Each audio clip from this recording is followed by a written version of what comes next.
what a sweet church life have we. Praise the Lord mga igsoon. Every time we stop sa kada iglesia, we can see this Emmanuel. Praise the Lord. Oh, how beautiful the people of the Lord mga igsoon. So we are encouraged. So our presence, ay yung presensya na ka-encourage sa among mga igsoon. So praise the Lord that we are all His lovers, seeking His face day by day. Praise the Lord!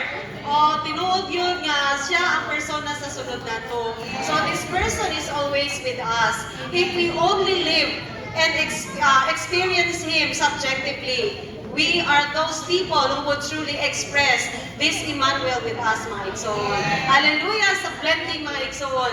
Truly, we are blessed seeing each other. We are encouraged. We enjoy the abundant supply of Christ naa sa inyo ug naabot sa ato, mga igsoon. Praise the Lord.